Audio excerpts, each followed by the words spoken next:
Hello, everyone, and thank you so much for joining me for Daily Spark with Dr. Angela. I am your host, Dr. Angela Buckchester. You guys know what I like to do on my show. I want to enlighten, inspire, and empower you to become your best self. Now, Scripture reminds us that the tongue is a small thing that makes grand speeches, but a tiny spark can set a great forest on fire. And today we want you fired up about my guest. My guest today is Janice Euell, and we'll be talking about her book, Friendship, The Journey. So you know what I'm going to tell you to do? Go on, get comfy, get cozy, get your coffee or get your tea, because we are about to get started. Hello, Janice. Thank you so much for joining me here on Daily Spark with Dr. Angela. Well, hello, Dr. Angela and others. I am so happy to be here. We are so happy to have you on. So, as is tradition here, we always give our guests an opportunity to introduce themselves to perhaps those few folks out there that may not be familiar with you or your work. So, first question to you is, tell us a little bit about yourself. What makes you, you? What makes me, me is my family and the love of them and the way they love and respect me. That's what makes me who I am. I'm a mother of two, male and female, Tamara and Daryl, grandmother of three lovely grandchildren, Jakari, Layla, and Isaiah, who are all just the best grandchildren I could ever have. And then, of course, I have my extended families and friends whom I love and respect, and we get that kind of enjoyment just interacting with each other. So that's really what makes me, me. All the other branches of me come from the creative things that I like to do. And I like to do a variety of things. Okay? Now, have you always wanted to be an author?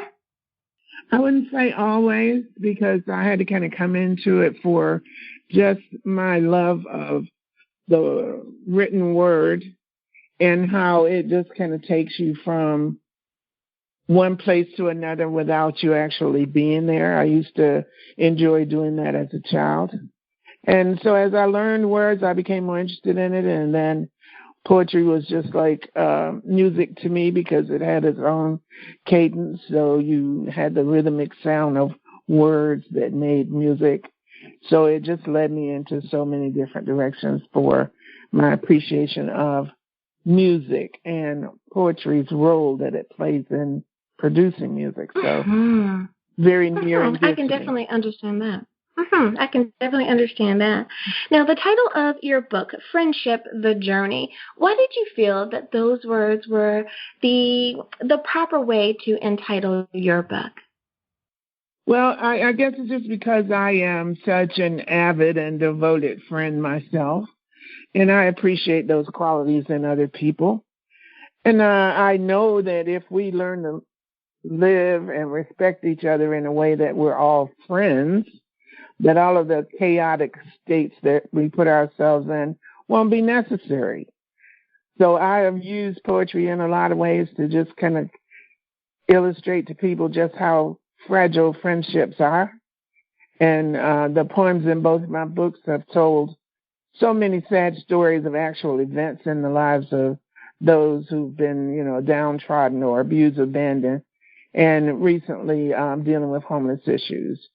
So these poems kind of take you on that journey with them and also with me, how they had those tales of woe and turned them to something inspirational and motivational that makes them want to be better people. So I have one poem that I've written in the book. Now, with the book, what would you say is the appropriate age group? I know that I usually ask the question this way. Is it appropriate for someone as young as high school, or would you say college age and older? Oh, I would definitely say high school, and in some cases middle school, but high school definitely. And the only reason why I would eliminate elementary and early middle school would just be their understanding of the words being used in there and how applicable they might be to their lives. Because at that age, they aren't really thinking about forming their lives. They're thinking about having a great time and running around and doing whatever. But by the time you get into early high school, the words used in the poetry should be recognizable, and you should be able to put them together to get a meaning out of it for you, because no one ever looks at one poem the same way. Now, when it comes to the proper way to read your book, I know that for many authors, they will kind of help the reader along, if you will, and they may organize it in chapters or according to theme or subject. Did you organize the book in a way that helps the reader go on their journey, or would you say it's really at the reader's discretion that they can choose to take in your poetry the way that they feel most comfortable? Well, I like it to be on an individual's level of appreciation and understanding, just because if I see a title, like the one I was just mentioning a minute ago, called Turn the Page, that may mean nothing to you and everything to me. So I have put this book in no particular order. The one prior to that I had in different groups. So it would be adventure, comedy, dedications, whatever. But this one, I thought I'll just put the ones that have had the most activity over the years, and people can choose one of the titles that sound good to them. Either way, you enjoy them. I can definitely understand that, and that is the beauty of poetry. You can kind of pick and choose, and if there's a title that catches your eye, definitely read that. I love it. Now, for many of the authors that I talk to, there is a nudging, if you will, that they may have a friend who says, you really need to put this in a book. You really need to share your story or your work or your poetry. Some have even said that they feel as though, Holy Spirit prompted them, that God kind of said, do this and that, and it turned into a book. By chance, did you have any type of nudging like that as well? I absolutely did and still do. The reason why this one is being published and promoted the way that it is because I have been nudged for a long time to do it. Just because when I wrote these poems, they were more therapy for me than they were for anybody else, because I operated a community outreach center for over 20-something years, dealing with situations that were just so various, so sad, so heart-wrenching, that when they laid those on me, I had to lay it somewhere to be able to get it off of my mind, because you can't live with that sadness. And so it came out in the poetry I wrote, and it was a relief for me to do that. So after that, I felt much better, and I just kind of left it alone. But as people started reading it, I mean, I'm really flattered that after 10 years after my second book was published, people are still carrying the book around, and they use it like a reference book, and they share it with their friends. Just recently, one of my friend's son died, and she used a poem called A Mother's Love as the part of the eulogy for her son's funeral, which I was very honored to have. Now, thank you so much for that segue into my next question, and that is with community outreach activities. How does your poetry connect? How do you explain poetry, literature, community, connectedness, and how it's all strung together? Well, it kind of started, as I said, when I founded and implemented 2 community outreach centers where we dealt with people who had so many family and children problems, dealt with food and clothing, shelter, counseling, addiction, the whole thing. Those things were sort of the cornerstone for me doing the rest of my poetry, because, as I said, it was more like therapy for me to be able to write down some of those feelings and some of those journeys that they had been on, and be able to put them in a form that I understood and felt comfortable with. So it got connected that way, and now if I fast forward to today, it's connected in another way, because now that I'm promoting this book, I'm using it to finance another community outreach effort, which is preparing agape gift bags for homeless people. And that we just got it started, but it is doing well so far. And hopefully with the success of this book, it'll tie into that because it will help finance that program. And we've donated 25 of the bags that we've assembled so far to Easter Seals to help homeless people, and they absolutely love them. So deep down, I guess, in my own fiber, I've just had the two things connected. They've always been there. First, it got me started writing poetry, and now the poetry is going to pay it forward, kind of, and pay it back so that we can get more money to reach out to more people and not just in one area. We hope it'll kind of catch on. Mm-hmm. Now, when you were in the process of writing, did you find that you needed to be in any particular environment, any particular atmosphere? For some folks, you know, they need to kind of go off to themselves, be in that quiet place so that they can hear themselves think. Literally, you know, off to the cabin in the woods, or some people just need to be in their bedrooms. Others have said that they kind of like a little atmosphere around them, and they're able to go to their local coffee house and kind of feed off of the energy of the people that come and go. Did you have a particular environment that really helped you be able to be productive while you were still in the writing phase? No, and I can give you a great example of where environment kind of affects what you're thinking sometimes. I was going across the Bay Bridge here in Maryland, and it's about 5 miles long, so it gives you plenty of time to look over the water and look at the boats and going by and just get that real comfortable feeling. And while going over it one day, I thought sailing, that would be a good thing to do. It was beautiful out, and people were having such a great time relaxing on the water. And I wrote a poem on the way across the bridge called Sailing, and it's included in the book.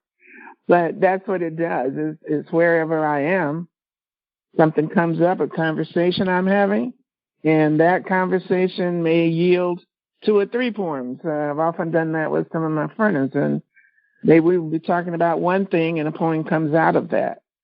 So it just depends where I am. I don't need to be anywhere in particular. And I guess being at the Outreach Center, where all of the different stories that are being told to me and the journeys that they've been on were related, I had a whole lot of ways to gather material. So it was just wherever I am. And because I love poetry so much, and it's kind of rhythmic to me, anywhere I am works. I like that. I like that. It is time for us to go to break. But before we do, can you remind everyone, please, what is the title of your book? Where can we get a copy? And how do we stay in contact with you? The title of my book is Friendship, The Journey. And where you can find it is Amazon and where books are sold. Our website is www.somethingtothinkaboutpod.com. Alrighty, everyone. Now you know where you can get a copy of the book. We'll be back.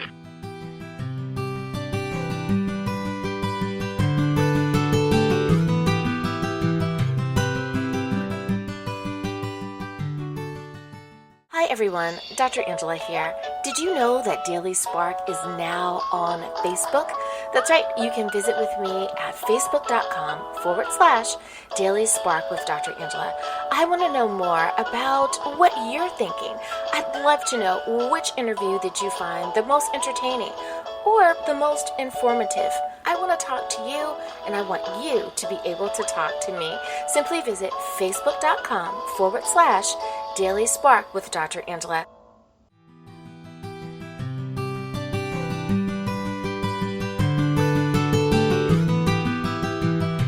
And we are back. Thank you so much for joining me for Daily Spark with Dr. Angela. I'm your host, Dr. Angela Chester. My guest today is Janice Euell, and we're talking about her book, Friendship, The Journey. Now, Janice, my next question for you is, and you kind of touched on it a little bit, in the first half, but your favorite piece in the book. I know that for many of the authors that I talk to, they will say, oh, Dr. Angela, it's like trying to choose your favorite child. You love everyone equally because you put your heart and soul into every work, right? However, there may be one or two that have a particular meaning for you or significance, or maybe one was real easy to write or very difficult to write. But do you have a favorite, or do you have a story about, you shared about the bridge, but do you have another story or anything like that, one that's special or stands out more than another?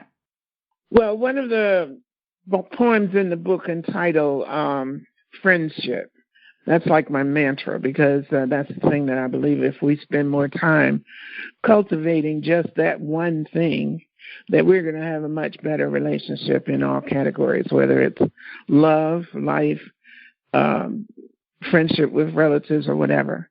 We need friendship. We need to be able to love and respect each other. And if we start with that, then we're going to do so much better. I mean, I don't see how in the world we can possibly nurture good relationships when we don't know what being a friend really is. Because obviously friendship is a very fragile and delicate thing, and you have to nurture it to make it better. You can't just leave it there to live or die. So friendship in the book is one of my favorites. Another favorite is called Dark Clouds. And that one came to me talking to women because of their tendency to devalue their own worth. And I would tell them always that you always have an option, and you just have to decide how you want to go and be able to do that. And don't let the dark clouds in your life keep you overshadowed, because somewhere out of all of that, the sun does come out. And it'll come out and bring you the kind of joy that you're looking for.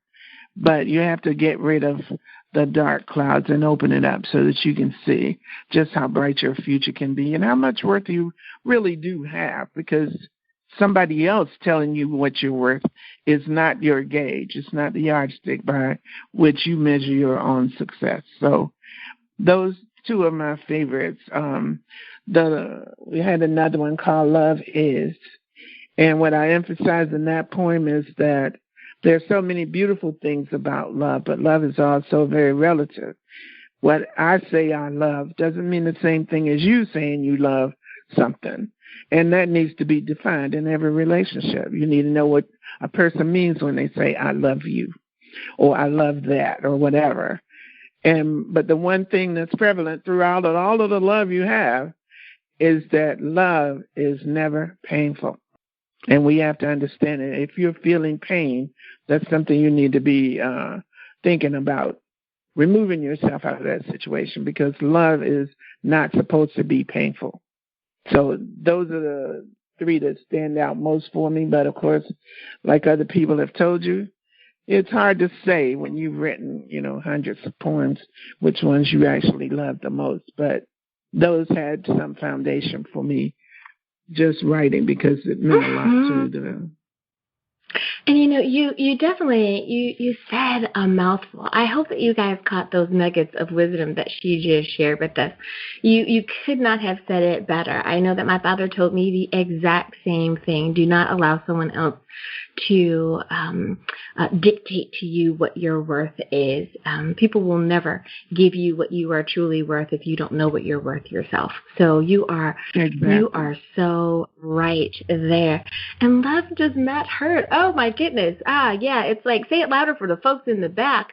Absolutely. We need to remember that love does not have to be painful. So thank you so much for those bits of wisdom. Now, for many of the authors that I have talked to, you guys have been doing some amazing things out there. You have awards, accolades, merits, certificates, appreciations, all of these things, because you're very serious about your craft. And it isn't just something that you've done haphazardly, but you really poured yourself into your work, and you've been acknowledged for that very thing. Can you tell us about some of the accolades that you have received for your work? I have received accolades for the poems in this book, and that's the reason why I am promoting it so much, because people who have read some of these poems before I put them in a book said, you really should put these in a book and try to sell it this time, because they believe that what they said, what they heard, what they read would benefit other people. And I've spent a good portion of my life just trying to do things that motivate and inspire people to be better than they are, because we are really much better than any words or music that we may put on paper. We are really much more valuable in our lives than we imagine. But we tend to have other people pushing us backwards, saying no. But one of the accolades for this book is a poem called Bed of Music. And a lot of people say, oh, well, men don't really listen to poetry that much. Well, in this book, I put that poem in the book because the men said they really love that particular poem, because it touches on a very sensual nature of music and how poetry and music blend together to make any kind of relationship or environment that you're in, whether it's, sitting on the mountain with the snow or sitting in front of a warm fireplace. So it kind of blends those two things together in such a rhythm that it makes people experience it on different levels. So, yes, I have had those, and it hasn't been out long enough for me to get any awards, but I do anticipate some. Absolutely, and we have to speak that into existence. So go ahead and claim it now. I definitely understand that there's not one person that I've ever talked to that when they've won an award for their book and they're able to put that seal, that sticker, that award on their book. When they talked about the book prior to receiving the award, they too said the exact same thing. We really think this is award-winning material here. We really poured, ourselves into this. And it's like, absolutely. The same way that I feel that an artist, especially a music artist, they know when they have a hit on their hands. You can feel it. And you're sitting there going, wow, oh yeah, that one's good. That one's going platinum. So you can definitely tell. So absolutely, I'll stand in agreement with you on that one. Now, speaking thank you so much. Absolutely. Now, I know that for many folks, their hope and their dream is to write as many books as they possibly can. They feel that they have been bitten by the author's bug, and so writing is a part of who they are. I have a twofold question for you. One part is, do you plan on continuing to write? I know we're still kind of dealing with COVID, and a lot of authors are using this downtime to write more. So that's question one. Do you plan on writing more books? Flip side of the question is, I know you've already written some other books, and I want to give you an opportunity to tell us about those books as well. So first question, do you plan on writing more? Will there be more from you? Absolutely. I can't just be a one-show pony. I have, this one has been so exciting for me over the last couple of months, just trying to get it up and get the recognition for my work. And just in a couple of months, I'm just really excited, because I know that if people actually get this book, the next one that I write, they're going to say, well, what is she talking about now? Because they know I'm going to have something meaningful for them to talk about. I mean, I've gotten on other shows and I've said certain things, and women come back to me afterwards and say, you know what, you're absolutely right, and I'd like to hear more about that. So my next book, it's going to be, it's called Bag Ladies. And I have used different sizes of purses, bags that women carry as metaphors for the level of baggage that we carry. And we do carry so much, and much of it is unnecessary. But we have that baggage there because other people put it on us to believe that's all that we can achieve. And there's no such thing as that. We can achieve whatever we put our minds to, if that's what we really want to do.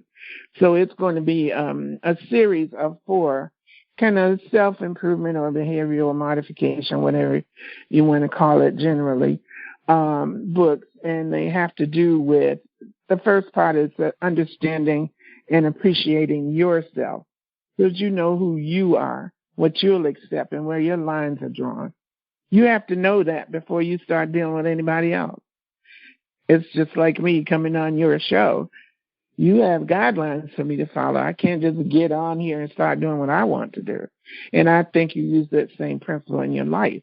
You have a line, an imaginary line that you draw in your life that says, if you cross this, here are the consequences. But as women, many times we tend to just paint ourselves as victims and prey, and we don't challenge ourselves to be leaders.